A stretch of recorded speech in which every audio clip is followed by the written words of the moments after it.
S'ennuyer ou n'avoir rien à faire, c'est être confronté, malgré soi, au vide qui nous précède et au néant qui nous attend. C'est dire que l'ennui, le mortel ennui, comme dit Racine, n'est pas une mince affaire, mais une tragédie dont on parle aujourd'hui dans Philosophie.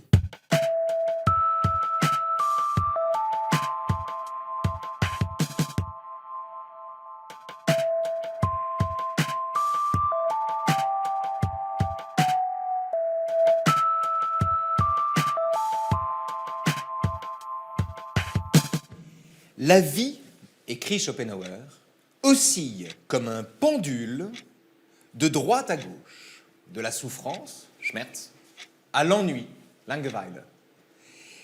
Pour le dire très simplement, nos existences sont partagées entre les moments où nous manquons de quelque chose et donc nous souffrons de ce manque, et les moments, pire encore, où nous possédons la chose dont nous manquions avant et où, par conséquent, cette chose-là perd de son intérêt. Philippe Danino, venez avec moi. Avez-vous une solution pour sortir d'une telle alternative? Comment éviter, échapper à une telle alternative? Comment ne pas passer du dépit de celui qui manque, ou à qui manque quelque chose, à l'ennui de celui qui possède tout? Philippe Danino est professeur de philosophie en terminale au lycée Buffon, à Paris. Ça s'appelle traditionnellement le divertissement. Ouais. Au sens pascalien du terme. Au sens pascalien du terme. Maintenant, Schopenhauer articule complètement sa question de l'ennui à celle du désir, du vouloir vivre. Et c'est vrai que cette oscillation, elle a lieu entre la souffrance de l'insatisfaction, du désir, et l'ennui de la satiété une fois que le désir est même provisoirement satisfait. Mais est-ce que le problème, ça ne vient pas d'une définition du désir, si j'ose dire? Pour Schopenhauer, le désir est d'abord l'expression du manque. D'ailleurs, même étymologiquement, hein, le désir, c'est la nostalgie d'une étoile. Si douce. On a perdu l'étoile et on en rêve. On veut toujours décrocher la lune. Donc, c'est en pensant le désir comme l'expression du manque que du coup, soit le manque est là et on souffre, soit le manque est comblé et on s'emmerde. Alors, il y a un manque, c'est comme un creux au sein de la nature humaine, mais au sens aussi où ce désir est articulé sur le vouloir vivre, c'est-à-dire cette espèce de force aveugle, sans but, qui tient absolument toute chose dans l'univers, d'ailleurs, hein, que ce soit les minéraux, les animaux ou les végétaux. Et donc nous sommes aussi donc complètement tributaires de ce désir. Nous désirons sans cesse, nous avons à désirer sans cesse, mais du coup, aucun désir ne pouvant être tout à fait frustré, ou bien un désir étant satisfait, 10 autres naissent. Nous sommes toujours... C'est le thème de l'illimitation du désir. L'illimitation du désir. Le comblement du désir est une résurrection du désir, précédée par l'ennui de celui qui possède. Voilà. Et c'est un mouvement incessant. C'est un mouvement... Voilà. Et alors, il y a un mot de Schopenhauer qui dit qu'en effet, cette souffrance de la frustration, de l'insatisfaction, ça touche, c'est un peu la malédiction des classes laborieuses. C'est-à-dire que les classes laborieuses passent toute la semaine à être frustrées, à être dans l'insatisfaction, tandis que l'ennui est plutôt le fléau, comme il le dit, des nantis. Et ça, c'est le dimanche. Oui, mais c'est parce que Schopenhauer considérait que la philosophie était un sport de riches. Écoutez ça, c'est pas Schopenhauer, c'est Paul Valéry. L'interruption, l'incohérence et la surprise sont des conditions ordinaires de notre vie. Elles sont même, dit Valéry, devenues de véritables besoins chez beaucoup d'individus dont l'esprit ne se nourrit plus en quelque sorte que de variations brusques et d'excitations toujours renouvelées. Les mots sensationnels, impressionnants qu'on emploie couramment aujourd'hui sont des mots qui peignent une époque. Nous ne supportons plus la durée, nous ne savons plus féconder l'ennui. Voyons comment notre youtubeuse du jour, Megan VLT, résout ce problème, ce qu'elle propose. Oui, salut YouTube! J'espère que vous allez bien. Bon, on va pas se mentir, si vous regardez cette vidéo, c'est que vous êtes probablement en train de vous ennuyer. Ça tombe bien, je vais vous donner une multitude d'idées pour passer le temps. Alors, que faire quand on s'ennuie? Eh bien, par exemple, on peut... zoner au hasard sur YouTube. 30 minutes plus tard. La reproduction du babouin géant est un moment exceptionnel. Le mâle grimpe sur la femelle devant toute la meute. 1 heure plus tard.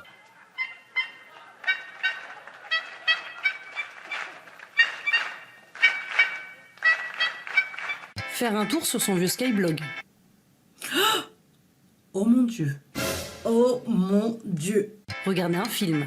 Bon, qu'est-ce qu'il y a comme film? J'ai vu, ça n'a pas envie. Il n'y a rien qui me plaît. Oui, comme à chaque fois, vous ne trouverez aucun film qui vous plaît et que vous avez envie de regarder. Mais au moins, vous aurez dépensé du temps en cherchant le film et ça, c'est bien. Faire de l'origami. C'est parti. Aujourd'hui, nous allons réaliser une belle rose en papier. Commencez par plier en 2, puis en 4, puis en 16. Puis retourner par la gauche. Tirez le triangle à l'envers. Sur le 8e pli, à droite. 2 hours later. Et voilà, votre magnifique rose en papier est terminée. Bravo. Mais c'est pas une fleur, ça? Elle est très drôle. Elle est très drôle et c'est bien vu. Et elle dit quelque chose de très important, l'air de rien. Elle dit, bien sûr, vous n'avez rien fait, mais au moins, vous avez passé votre temps. Passé votre temps. Ou, plus fort encore, tuer votre temps. Oui. Une expression qu'il faut peut-être prendre d'ailleurs au pied de la lettre. Oui. L'ennui, c'est un rapport au temps, c'est une expérience du monde, c'est une expérience de soi, c'est aussi une expérience du temps, et d'un temps qui s'étire à n'en plus finir. Mais le temps s'étire parce qu'on se représente quelque chose à faire. Si vous avez un lézard chez vous, par exemple, qui dépense toute son énergie à rester obstinément sur sa branche et à ne pas bouger, on peut croire qu'il s'ennuie, mais il ne s'ennuie pas parce qu'il n'a pas de représentation du temps. Alors qu'un humain peut en avoir. C'est ça. Alors c'est une représentation du temps aussi, mais d'un temps qui est vide. C'est-à-dire que c'est plus en effet le temps de l'action. Je veux dire, quand on agit en général, on est occupé par le but qu'on se donne. Bon. Et je pense que le temps de l'ennui, c'est aussi le temps où précisément il y a peut-être du désir, mais un désir qui ne trouve pas son but, qui ne trouve pas sa fin, qui ne trouve pas son objet. C'est comme si on persévérait dans son être sans raison, sans tout savoir. Cioran, le philosophe roumain Cioran, disait « Nous sommes des routiniers de l'existence ». Et au fond, oui. Nous vivons sans y penser, parce qu'à la seconde où on se demande pourquoi on est là, l'envie d'en finir nous saisit. Oui, mais c'est-à-dire qu'il y a aussi un ennui, un rapport de l'ennui à la mort. Vous soulignez ça tout à l'heure. C'est vrai qu'on parle d'un ennui mortel, de s'ennuyer à mourir, de s'ennuyer comme un rat mort.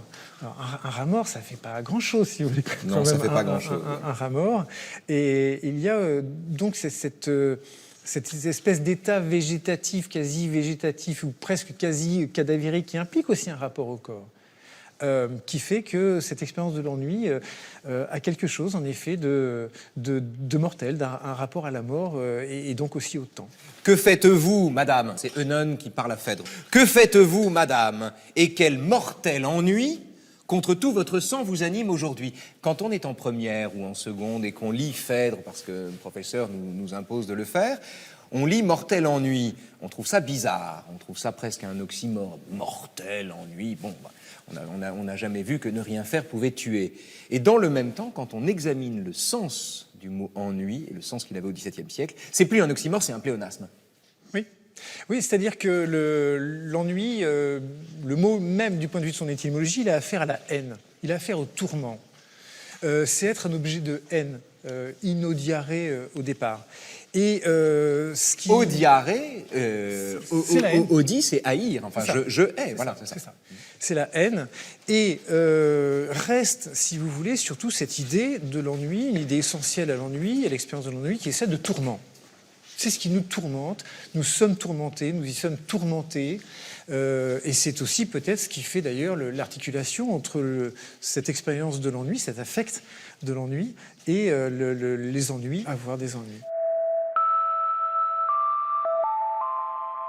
François Baumann est médecin généraliste et auteur d'un livre sur le bore-out. Il est aussi fondateur de la SFTG, la Société de formation thérapeutique du généraliste. Docteur Baumann, vous avez écrit un livre, je dois dire très intéressant, sur un phénomène contemporain, délicat à traiter parce qu'il est, il est malvenu de se plaindre d'avoir trop peu de travail. Et pourtant, c'est un vertige qui peut étreindre le salarié. C'est ce qu'on appelle le bore-out. Votre livre, le sous-titre, c'est « Quand l'ennui au travail rend malade ». Concrètement, le bore-out, maintenant il y a des procès du bore-out, peu de syndicats sans souci, mais enfin quand même, il y a des procès du bore-out. C'est le vertige qui saisit le salarié qui n'a absolument rien à faire et qui du coup se donne l'air très occupé. Oui, qui n'a rien à faire ou bien qui est disqualifié dans son travail. Placardisé, comme on dit. Oui. Oui, auquel on s'arrange pour ne pas donner des tâches intéressantes. avec beaucoup de déception et beaucoup de rancœur de la part de la personne, qui rejoint un petit peu le burn-out. C'est un petit peu dans les mêmes esprits, ces deux syndromes. Parce que le burn-out, c'est l'hyperactivité, le surmenage, voilà, c'est vraiment le cerveau qui flambe, quoi. Alors que le bore-out, c'est une façon d'être requis par le vide. C'est le cerveau qui s'éteint, alors, si on poursuit votre image. Oui, c'est l'antithèse, quelque part, effectivement. Ce sont deux extrêmes que notre société engendre. On se demande pourquoi et jusqu'où On comprend ça le peut aller. premier, le burn-out. On comprend moins le bore-out. On se dit, mais enfin, comment, dans ce monde où se passe tant de choses, comment peut-on trouver un endroit où on n'a rien à faire Ben, et vous que ce soit notre savez, problème. statistiquement, enfin, le peu d'études qui ont existé là-dessus, il y en a eu, hein, il y en aura de plus en plus, je pense, c'est quand même montré que sur une semaine de travail, il y a des gens qui travaillent 2 heures par jour, alors qu'ils sont là pour 8 heures. Donc on se demande ce qu'ils font le reste du temps. Alors ils font des choses, parce qu'il faut bien s'occuper, mais c'est beaucoup Les moins gens qui valorisant. s'ennuient, ils n'ont jamais le temps. Hein. Alors parce qu'ils trouvent des exutoires, Ouais. si vous voulez. Ils trouvent de quoi utiliser leur temps, mais ça n'est pas très valorisant pour la personne, très franchement. Et c'est ce qui conduit ces gens à être déprimés, d'où le bore-out, voire au suicide, lorsque vraiment il n'y a plus rien à faire. Alors, ce qui est intéressant, c'est qu'avec cette question de l'ennui, Philippe Danino, on est en métaphysique tout de suite. Je veux dire, on l'a vu, on a parlé de Schopenhauer, on a parlé de Racine. On est dans des abîmes, dans des vertiges métaphysiques, dans des incertitudes. Notre condition humaine partagée entre la souffrance et l'ennui. Enfin bon, on est dans ces questions-là. Et la traduction immédiate de ces questions, elle, est absolument concrète. Immédiatement accessible. Vous qui avez des élèves, vous savez ce que c'est que l'ennui en classe. Que Oui. vous soyez bon ou mauvais prof, d'ailleurs, c'est pas la question. Oui. Écoutez, les élèves sont happés sans arrêt par la société du spectacle, par les images, par les appareils, par etc. Donc ils sont tout le temps dans la connexion, ils sont tout le temps dans l'échange, ils sont tout le temps ailleurs que là où ils sont présents normalement. Et donc, à un moment donné où ils sont en classe, on leur demande de rompre, je reviens sur cette histoire de rupture, de rompre en effet avec toute cette connexion d'être ailleurs, de se divertir, de voilà. Comment voudriez-vous qu'ils ne s'ennuient pas? Enfin, c'est normal, et peut-être qu'il y a un ennui aussi fécond. On parlait de fécondité de l'ennui ici, peut-être qu'il y a quelque chose à féconder dans cet ennui. Est-ce que on la leur demande fécondité... tout d'un coup, je veux dire, de casser avec ça, de mettre leur téléphone portable, par exemple, pendant 1 heure ou 2 heures, en cas, ce qui est très difficile pour eux. Et donc voilà, ils s'ennuient. Mais à ce compte-là, c'est-à-dire, on pourrait opposer, d'un côté, se réjouir pour celui qui a des choses à faire et plaindre celui qui n'a rien à faire, dans un premier sens, et dans un autre, considérer que celui qui a des choses à faire ne fait que tromper l'ennui, alors que celui qui n'a rien à faire affronte précisément le vertige que l'autre essaye de conjurer. Et qu'au fond, il y aurait un gain de lucidité du côté du bore-out. Est-ce que cette thèse se soutient? C'est un petit peu compliqué. L'équilibre serait entre les deux, Ouais. on va dire. Effectivement, vous pouvez soutenir cette thèse. Mais il n'est pas donné à tout le monde d'entrevoir le vide sur lequel on marche. Non, il n'est peut-être pas donné non plus à tout le monde de savoir se distraire intelligemment et de façon qui lui permette, à son économie personnelle, de survivre et de se sentir bien dans sa peau. Parce que c'est ça le problème. Mais alors, hein. mais qu'est-ce que c'est à l'un et l'autre? Qu'est-ce que vous entendez? Qu'est-ce qu'on peut dire l'un et l'autre d'une distraction intelligente? Est-ce que le divertissement, au sens pascalien du terme, on en a déjà parlé tout à l'heure, c'est-à-dire au fond, cette occupation sans laquelle on est saisi par le vide, et donc dont on a absolument besoin, l'enjeu fondamental qu'il y a à jouer dans la vie, par exemple, est-ce que le divertissement n'est pas toujours en un sens idiot ou imbécile, dans la mesure où il est là pour, comme un paravent entre soi-même et ce qu'on sait de la vie, c'est-à-dire qu'on va mourir et qu'il n'y a rien à faire, et que ce qu'on fait ne sert pas à grand-chose en définitive. Et donc le divertissement viendrait s'interposer à la façon d'un... Mais Pascal n'est pas sans souligner évidemment et la nécessité et éventuellement les bienfaits du divertissement. C'est-à-dire que si on veut un peu de bonheur, si on veut se consoler de son désespoir, le divertissement est bon. Et il est tout à fait normal, compte tenu de notre nature déchue, voilà l'arrière-fond théologique chez Pascal, de notre nature déchue tournée vers les Oui, biens donc périssables. le monde est une vallée de larmes, hein. Pascal c'est est ça. janséniste, on tombe du ciel. Non, moi, je suis médecin, donc je n'ai pas de grandes idées philosophiques sur la question. Mais sauf que vous les expérimentez Voilà, très c'est ça. concrètement. Par Pardon, contre, c'est la j'entends même les gens chose. parler, et quand les gens parlent de ça, de l'ennui qu'ils ont au travail et qui les fait craquer, on va dire. Il les fait craquer. Craquer, déprimé, c'est une dépression, quoi, finalement. Bien, ils disent que c'est le néant. Il n'y a plus rien à faire, c'est le vide. Alors, rejoindre ce vide, c'est facile pour personne. Donc, il faut trouver quelque chose qui occupe. D'où ces gens qui, travaillant, comme j'ai dit, 30% à peu près, d'après les statistiques, de 2 heures par jour sur une semaine de X heures, essayent de faire soit sur Internet quand ils peuvent, soit avec leur téléphone quand ils peuvent, etc., de se distraire autrement. Et c'est pas toujours autorisé, c'est pas facile dans les entreprises, hein, d'avoir un bouquin sur ses genoux quand vous êtes là censé travailler. C'est pas admis. Je cite Pascal depuis tout à l'heure sans le citer. Allons-y. Qui ne voit pas la vanité du monde est bien vain lui-même. Aussi qui ne la voit excepté de jeunes gens qui sont tous dans le bruit, dans le divertissement et dans la pensée de l'avenir. Mais ôtez leur divertissement, bore out, vous les verrez se sécher d'ennui.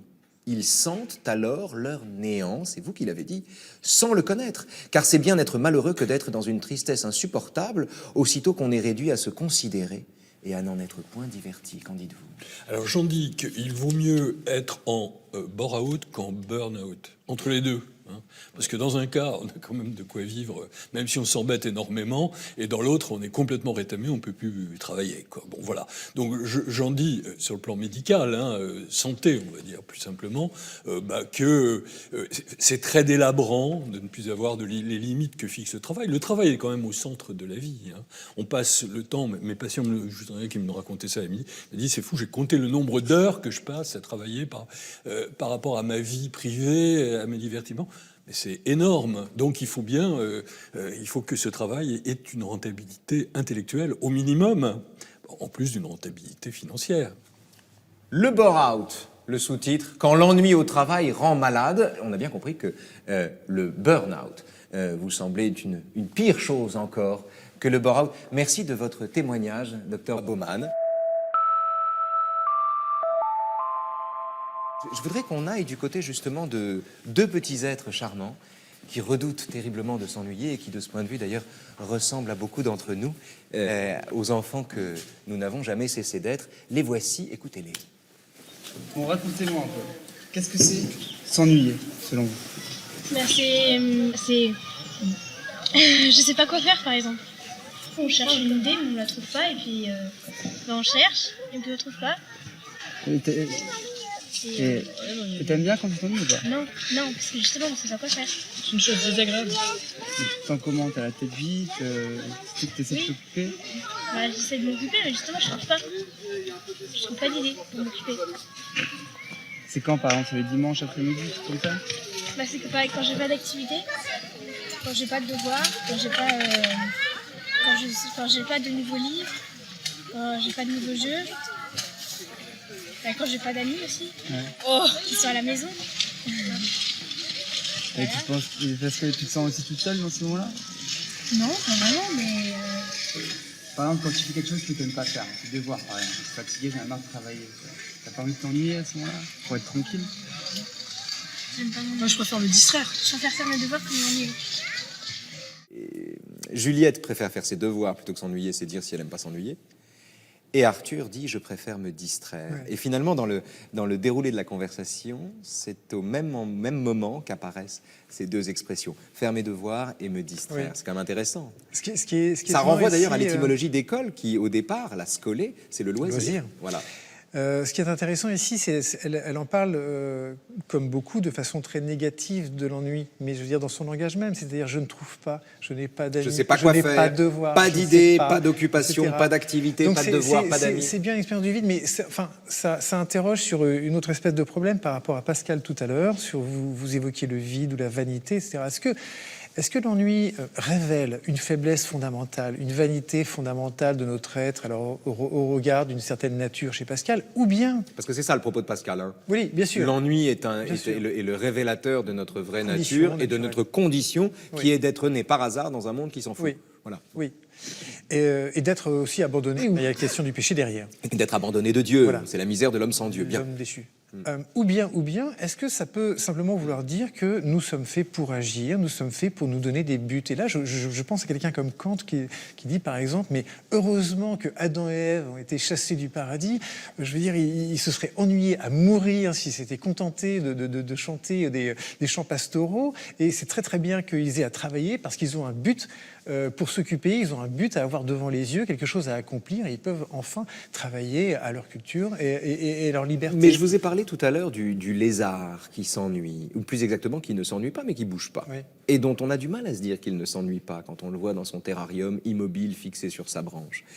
Dans le même temps, pour comprendre que le lézard ne s'ennuie pas, il faut envisager le temps différemment. Est-ce qu'au fond, au paradis, le temps n'a pas ceci de différent qu'il ne passe pas, et que ne passant pas, les habitants sont imperméables à l'ennui? Alors, il y a cette question du temps qui ne passe pas, mais aussi... il y a L'argument de cette, Kant, il est valable ici-bas. Mais là-haut, pas seulement, parce que dans la Genèse, enfin, il est dit que quand même, Dieu a placé Adam et Ève dans le paradis pour cultiver le sol et s'occuper en effet du jardin. Donc il y a du travail, si vous voulez, dans la Genèse au niveau du paradis terrestre. ouais, ils sont pas débordés non plus. Ils ne sont pas débordés, mais c'est surtout l'idée que c'est un travail qui pourrait être un plaisir. Alors ça, c'est un autre thème. Hein. Mais en effet, après, il y a la production pénible, et là, Kant s'en félicite pour dire, enfin, les hommes vont pouvoir travailler à leur propre destin, qu'ils vont produire en main. C'est une providence bienveillante. C'est un peu l'aubaine d'une malchance, en quelque sorte. La célébration kantienne de la sueur. Ça, c'est vous qui le dites. Venez avec moi, Philippe.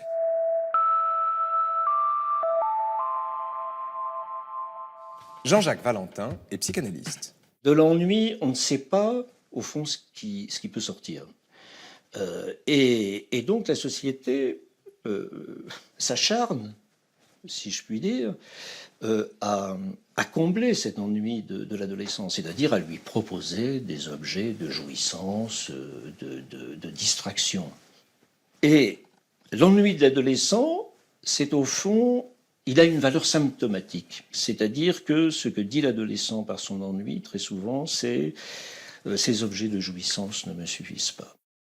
Ce serait un ennui qui aurait valeur de témoignage. Il ne suffit pas, au fond, de se distraire. Il y a des choses très importantes à résoudre, et ces choses très importantes ne peuvent être résolues que par chaque adolescent. Pour l'adolescent, c'est une expérience de liberté.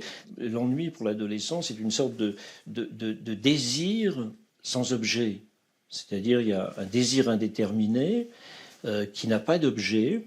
Et l'éloge que l'on peut faire de l'ennui, c'est que c'est un moment qui peut conduire à ce que l'adolescent, le désir de l'adolescent, trouve un objet propre, un objet à lui. Ça, c'est extraordinaire. Ouais. Il ne suffit pas de se distraire, mais surtout, si on plonge les yeux au cœur de l'abîme de l'ennui, peut-être a-t-on la chance de saisir quelque chose qui soit vraiment consistant, qui ne soit pas juste là pour nous faire oublier qu'on est, si j'ose dire, dans la mouise. La fécondité de l'ennui est peut-être là, c'est-à-dire que... on va en parler sur un banc. Il est toujours question de la recherche. Ouais. C'est-à-dire que quand on s'ennuie, il ne se passe pas rien, on cherche. Et on cherche un peu automatiquement comment sortir de l'ennui. Donc il y a quand même une certaine activité dans l'ennui. Et si la question n'était pas comment rester dans l'ennui, justement? C'est-à-dire comment conjurer la tentative de conjurer l'ennui? Comment assumer l'ennui et découvrir ce qu'il nous montre? Ça peut s'appeler... Enfin, c'est une forme d'ennui romantique. C'est l'ennui aussi de l'orgueilleux qui va se complaire dans de vigilance. De vigilance. C'est Oblomov. Alors, Oblomov, très bon exemple. Oblomov, le héros de Gontcharov. Oblomov passe ses journées sur son canapé. Oui. Il ne fait rien. Oui. Pourquoi? Parce qu'il a tout compris. Il a compris la vanité qu'il y avait à se distraire. Il a compris que Stolz n'avait aucune... Son ami qui se distrait, qui est mondain, etc., que ça servait à rien. Lui, il a tout compris. Il sait, il voit, il est d'une lucidité absolue. En même temps que cet ennui peut être une espèce de retranchement dans un orgueil absolu, c'est-à-dire une espèce de façon de s'expatrier du monde, de déclarer la vanité universelle de toute chose. Enfin, c'est une fuite absolue. Et peut-être que cette forme d'ennui serait précisément la forme suprême du divertissement, d'un sens. Mais c'est pas un théoricien, Oblomov. C'est quelqu'un qui vit dans son corps, qui s'abîme, qui s'étiole. Oui, en même temps, la matière de l'ennui, il mange de la matière noire toute la journée. En même temps, Oblomov dit plutôt ne rien faire que faire comme tout le monde. Vous avez raison. Et l'orgueil, peut-être la dimension de l'orgueil, de l'ennui voulu, de la dimension en effet volontaire de l'ennui, elle est là, peut-être. Plutôt ne rien faire que faire comme tout le monde. À vous le mot de la fin, camarades. Et lisez Oblomov, chers spectateurs. On n'avait pas prévu d'en parler aujourd'hui. On avait prévu de parler de Paul Valéry, de Schopenhauer, de Pascal. Gontcharov a écrit un livre qui s'appelle Oblomov et qui est un chef-d'œuvre qu'il est essentiel de lire, qu'on adhère ou non d'ailleurs, à la démarche du personnage principal. Merci Philippe. Merci.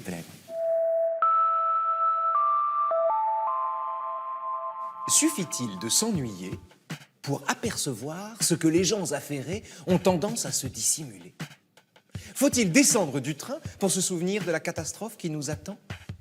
Faut-il être désœuvré pour savoir, pour sentir que nous sommes nés par hasard dans un monde qui s'en moque avant d'y mourir sans avoir plus de réponses? Et si l'ennui était le meilleur des pédagogues? Et si la misère de l'homme était de fuir l'ennui et non d'en faire l'expérience? Tâchez de vous en souvenir. La prochaine fois que, telle Anna Karina dans Pierrot le Fou, vous vous direz « Qu'est-ce que je peux faire? Je sais pas quoi faire. »